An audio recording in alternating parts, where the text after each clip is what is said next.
Praise the lord. అతి శ్రేష్ఠుడైన యేసుక్రీస్తు నామమున వాక్యం ఉంటున్న విశ్వాసులందరికీ నా యొక్క హృదయపూర్వక వందనాలు. మీరంతా క్షేమంగా ఉన్నారని తలంచే మీ ఆత్మీయ దేవసేవకుడు బ్రదర్ తేజమ్మ. ఈరోజు మనం తెలుసుకోబోతున్న నూతన అంశం ఏంటంటే క్రీస్తు రెండవ రాకడ యొక్క 7 రహస్యాలు ఏవి? క్రీస్తు రెండవ రాకడ యొక్క 7 రహస్యాలు ఏవియో ఈరోజు మనం తెలుసుకున్నాం.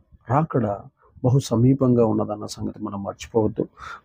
క్రైస్తవ విశ్వాసులరా, మనము దినదినము నూతనపరచబడిన వారమే.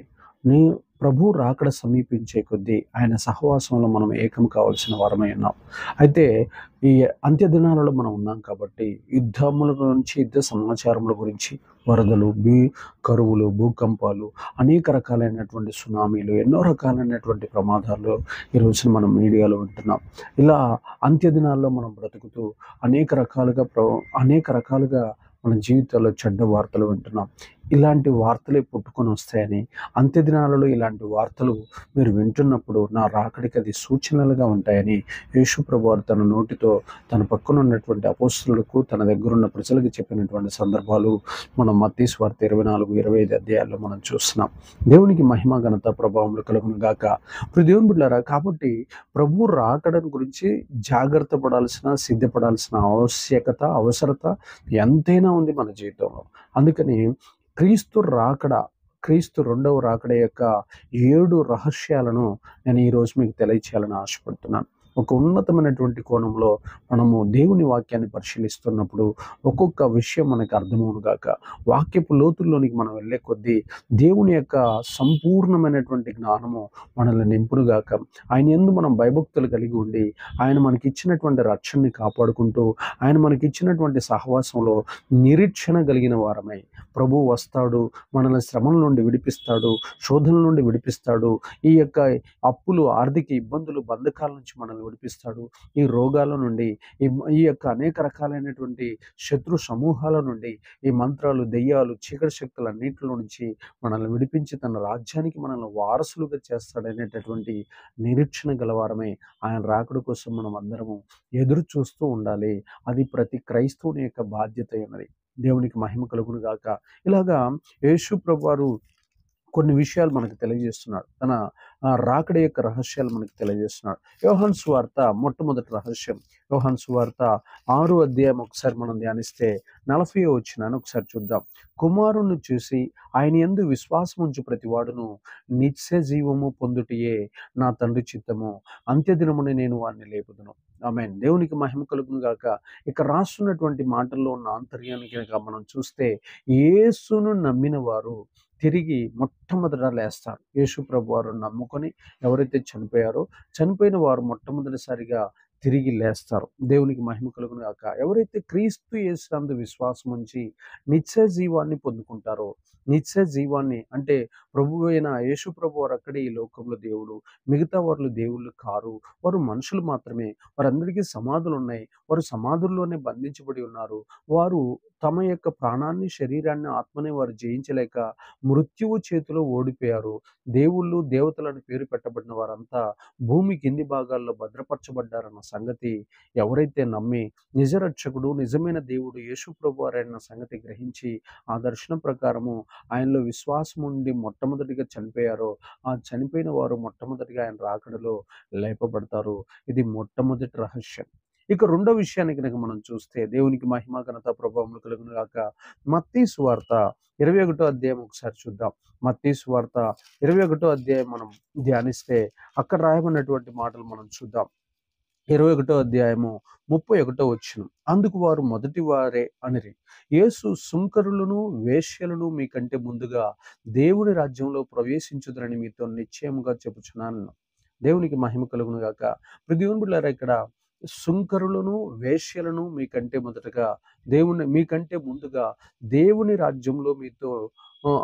దేవుని రాజ్యంలో ప్రవేశించుదురని మీతో నిశ్చయముగా చెప్పుచున్నాను అని అంటున్నాడు యేసు ప్రభువారు. కాబట్టి ప్రియ దేవుని పిల్లరా, ఇక ఎవరైతే బాప్తిసం తీసుకున్నారో, ఎవరైతే బ్రతికి ఉండి బాప్తిసం తీసుకున్నారో, ప్రభువుని నమ్ముకున్నారో, వారు ఎలాంటి పాపులైనా సరే, ఎలాంటి వ్యభిచారులైనా సరే, ఎలాంటి దొంగలైనా సరే, ఎలాంటి దోచుకున్న వారైనా సరే, ఎలాంటి దోపిడీదారులైనా సరే, ఎలాంటి మోసగాళ్ళైనా సరే, వారి పాపములను ఒప్పుకొని, వారి పాపములను కడుగుకొని క్రీస్తు రక్తం చేత వారి పాపములను విడిచిపెట్టి ఎవరైతే ఉంటారో వారు దేవుని రాజ్యంలో ప్రవేశిస్తారు. అది వేశ్యలైనా సరే, సుంకరులు అంటే సమాజంలో వెలివేయబడిన వారైనా సరే, కులము తక్కువ, జాతి తక్కువ, లింగం తక్కువ, వర్గం తక్కువ, ఇవన్నీ తక్కువ అనేటటువంటి వారుగా ఈ దేశంలో ఎవరైతే చలామణి అవుతున్నారో వారైనా సరే పరలోక రాజ్యంలో నిశ్చయముగా ఉంటారని యేసు ప్రభువారు చెప్పాడు. చాలా మంది బాప్తిస్మిచ్చు యోహాను తన పరిచర్య కాలంలో పరిసయ్యులు, సద్దుకేయులు అనేక మందికి, నీతిమంతులకి, రాజులకి, సైనికులకి, వాళ్ళందరికీ కూడా సువార్త ప్రకటిస్తే ఆయన దగ్గరికి కొద్ది మంది మాత్రమే వచ్చారని యేసు ప్రభువు చెప్పాడు. చూడండి 32వ వచనం, యోహాను నీతి మార్గమున మీ యొద్దకు వచ్చెను. యోహాను నీతి మార్గమున మీ యొద్దకు వచ్చెను, మీరు అతన్ని నమ్మలేదు. అయితే సుంకరులను, వేశ్యలను అతనిని నమ్మిరి. మీరు అతన్ని నమ్మలేదు. సుంకరులను, వేశ్యలను అతన్ని నమ్మిరి. మీరు అది చూసి అతన్ని నమ్మునట్లు పశ్చాత్తాపపడకపోయిరి. పశ్చాత్తాపపడకపోయిరి. సుంకరులు, వేశ్యలు వచ్చినప్పుడు చూశారు. కానీ అది చూసైనా సరే మీరు నమ్మలేదు. మేము చాలా గొప్పవాళ్ళమని, మేము పరిశీలమని, మేము యూదులమని, మేము మేధావులమని, మేము ధనవంతులమని, మేము చాలా మోషే ద్వారా వచ్చినటువంటి సంతతిని మీరు గర్వపడ్డారు. సుంకరులను, వేశ్యలను వారు పరలోక రాజ్యాన్ని స్వాధీనం చేసుకున్నారు. వారి పాపాలు వారు ఒప్పుకొని వారు పరలోకంలో నా రెండవ రాకడలో ప్రవేశిస్తారు. బ్రతికున్న వారు ఎవరైనా సరే వారి పాపపు జీవితాలను, వారి శాపపు జీవితాలను, వారి అన్యాయపు అక్రమపు జీవితాలను విడిచిపెట్టి ప్రభువు కోసం నిలబడి బాప్తిసం తీసుకుని సంఘంలో నిలిచి ఉంటారో వారంతా రెండో రాకడలో ఎత్తబడతారని యేసు ప్రభు వారు క్లియర్గా ఈ యొక్క వచనం ద్వారా మనతో మాట్లాడుతున్నట్టు మనకు అర్థమవుతుంది.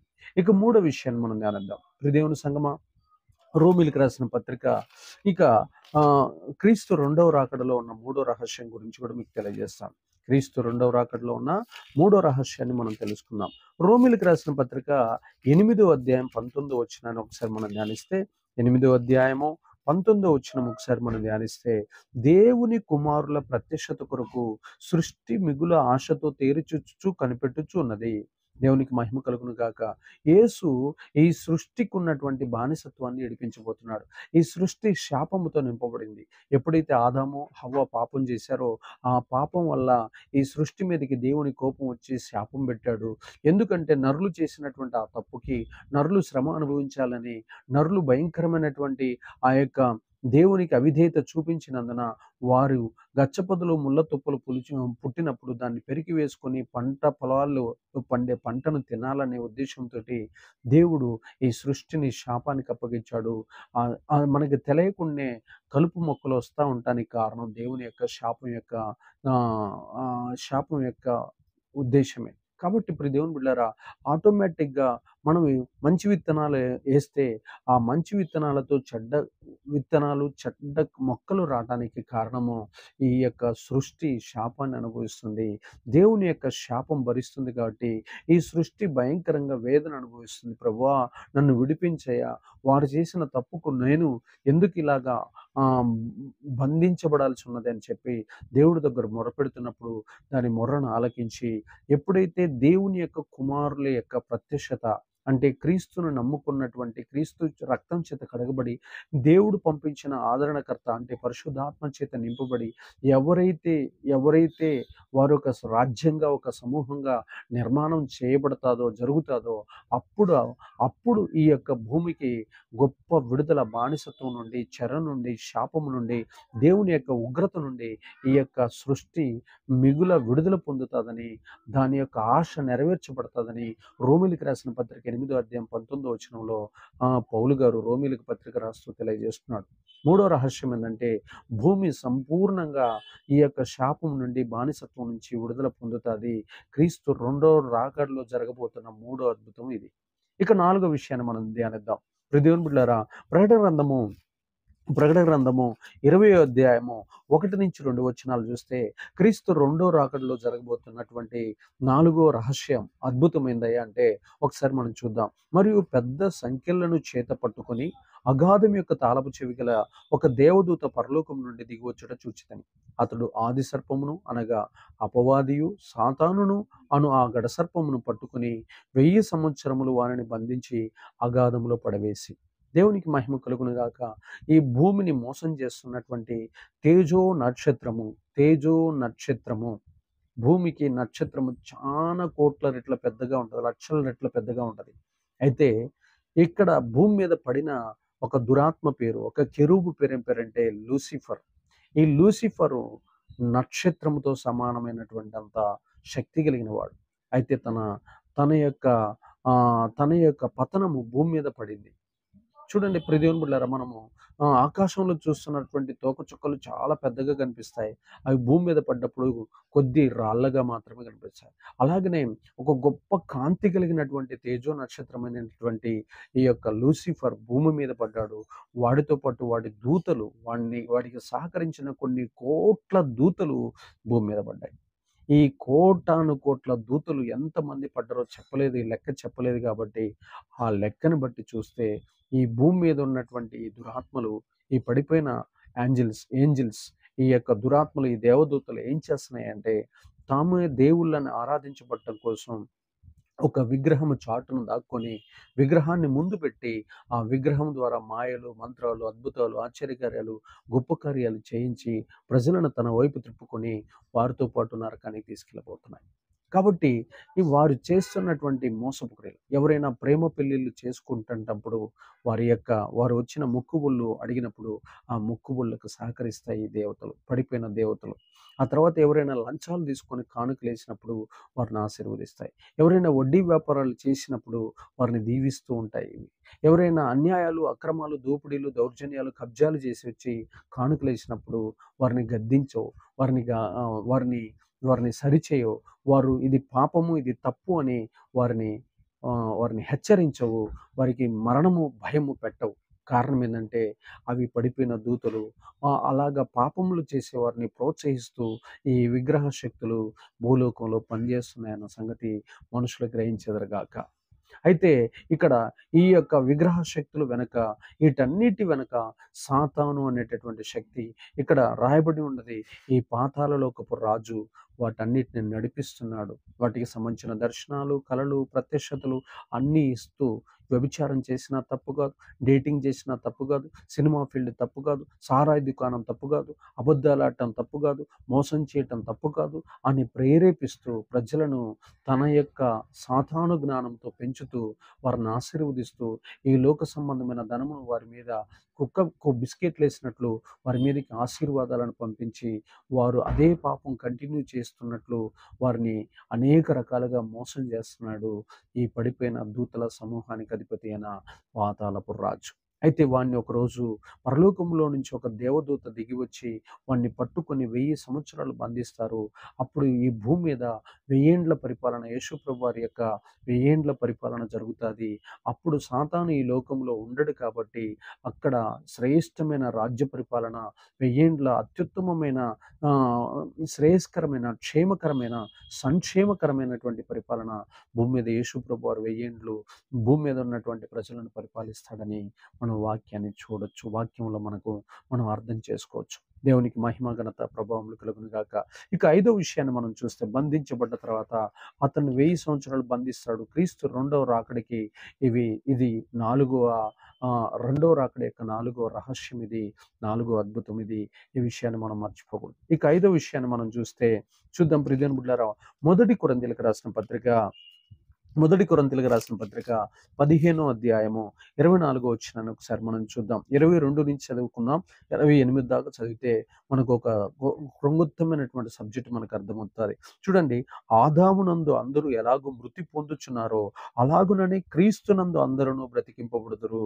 ప్రతివాడు తన తన వరుసలోనే బ్రతికింపబడును. ప్రథమ ఫలము క్రీస్తు. తర్వాత క్రీస్తు వచ్చినప్పుడు ఆయన వారు బ్రతికింపబడుదురు.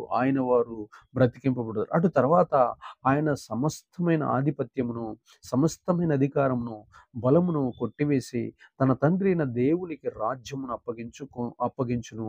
అప్పుడు అంతమొచ్చును. ఎందుకనగా తన శత్రువులందరినీ తన పాదముల క్రింద ఉంచు వరకు ఆయన రాజ్య పరిపాలన చేయుచుండవలెను. కడపట నశింప చేయబడు శత్రువు మరణం. దేవుడు సమస్తమును క్రీస్తు పాదాల క్రింద లోబరిచి ఉంచును.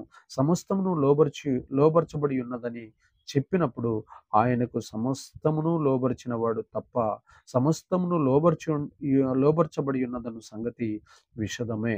మరియు సమస్తమును ఆయనకు లోబర్చబడినప్పుడు దేవుడు సర్వములో సర్వమగు నిమిత్తము కుమారుడు తనకు సమస్తమును లోబరిచిన దేవునికి తానే లోబడును. దేవునికి మహిమ కలుగును గాక. ఇక్కడ రాస్తున్నటువంటి మర్మము గనుక మనం అర్థం చేసుకుంటే, యేసు ప్రభు వారికి ఎదురు తిరిగిన, యేసు ప్రభు వారిని అనేక రకాలుగా దేవునికి గాని, యేసు ప్రభు వారికి గాని, పరిశుద్ధాత్మను గాని అడ్డగించినటువంటి శత్రువులు భూమి మీద చాలా మంది ఉన్నారు.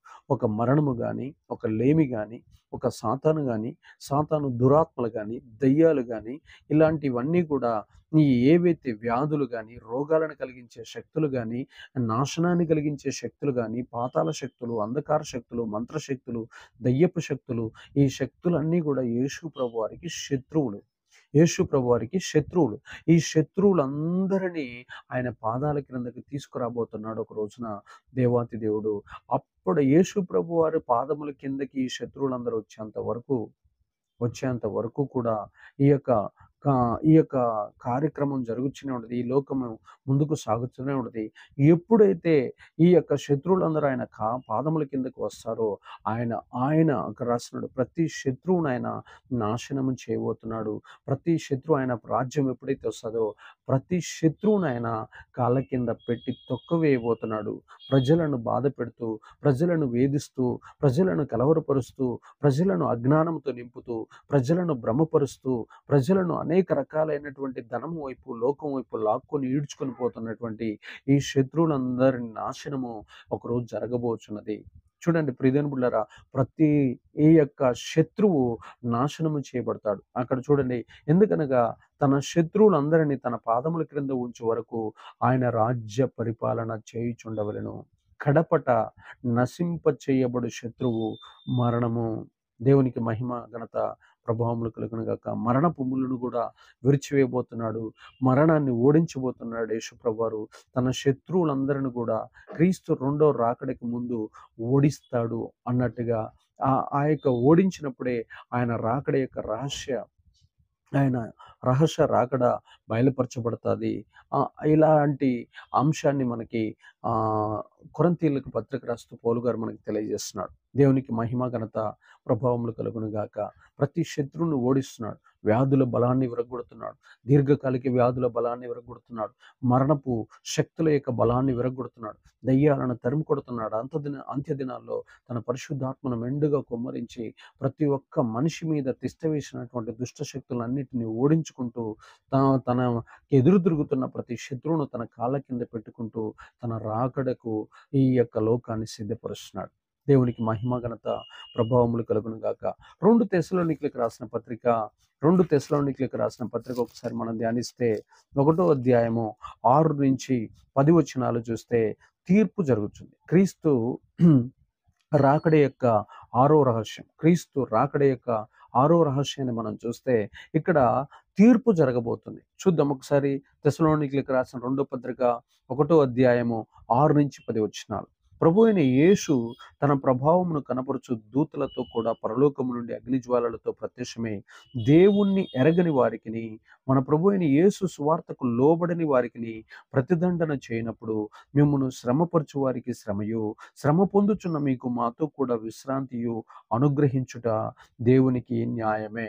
ఆ దినము తన పరిశుద్ధుల యందు మహిమపరచబడుటకును, విశ్వసించిన వారందరి యందు ప్రశంసించబడుటకును ప్రభువు వచ్చినప్పుడు అట్టి వారు ఆయన సముఖము నుండి, ఆయన ప్రభావమందలి మహిమ నుండి పారదోలబడి నిత్య నాశనమును దండన పొందుదురు. ఏలైనగా మేము మీకు ఇచ్చిన సాక్ష్యము మీరు నమ్మితిరి. దేవునికి మహిమ కలుగును గాక. తీర్పు జరుగుతుంది. ఈ రోజున మనల్ని ఎంతమంది అయితే శ్రమ పెడుతున్నారో, ఇరుకులు పెడుతున్నారో, మన ప్రాణాలు తీయాలని చూస్తున్నారో, క్రీస్తును నమ్మితే క్రైస్తవులను చంపాలని చూస్తున్నారో, క్రైస్తవులను వేధించాలని చూస్తున్నారో, క్రైస్తవులను అవమానపరచాలని చూస్తున్నారో, క్రైస్తవుల మీద నిందలు వేస్తున్నారో, క్రైస్తవులను అణిచివేయాలని ప్రయత్నాలు, కుట్రలు, కుతంత్రాలు, శాసనాలు, రాజ్యాంగాలను తారుమారు చేస్తున్నారో, అలాంటి వారంతా క్రీస్తు న్యాయపీఠం తీర్పు ముందు నుంచి తరిమి కొట్టబడతారు. ఆయన మహిమ నుండి, ఆయన ప్రభావము నుండి, ఆయన యొక్క ప్రత్యక్షత బయలుపరచబడినప్పుడు ఆయన వెలుగులో నుండి వీరంతా పారిపోతారు. వీరందరికీ శిక్ష విధించబడతాదని వాక్యం ఎంతో ధారాళంగా స్పష్టంగా మనకు తెలియచేయబడుతుంది.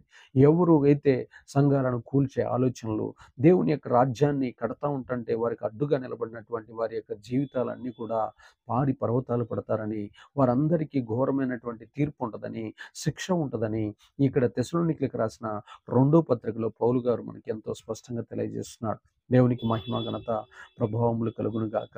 కాబట్టి క్రీస్తు రెండో రాకడ యొక్క 6వ రహస్యం ఏందంటే తీర్పు తప్పనిసరిగా జరుగుతాది. ఆయన్ని వెంబడించే వారికి మెప్పు, ఘనత, మహిమ కలుగుతాది. ఆయన పిల్లల్ని ఎవరైతే హింసిస్తూ, గాయపరుస్తూ, బాధపరుస్తూ, నిందలేస్తూ, ఏడిపిస్తూ, కలవరపరుస్తూ, భయపెడుతూ ఉంటారో వారంతా కూడా ఘోరమైన శిక్షను అనుభవిస్తారని, వారంతా పాతాళానికి, నరకానికి అప్పగించబడతారని వాక్యం ఎంతో స్పష్టంగా తెలియజేయబడుతుంది. ఆ రోజున ప్రతి క్రైస్తవుడు విడుదల పొందుతారని కూడా వాక్యంలో క్రీస్తు రెండో రాకడలో జరగబోతున్న 6వ అద్భుతము, 6వ రహస్యం ఏందంటే అక్కడ దేవునికి వ్యతిరేకంగా పనిచేసిన వారికి తీర్పు జరిగి మనమేమో విశ్రాంతి పొందుతాము, వారేమో వేతన పట్టబడతారు, వారు ఆరని అగ్నిగుండానికి అప్పగించబడతారన్న సంగతి మనం మర్చిపోకుండా విశ్వాసంతో ముందుకు సాగదము గాక.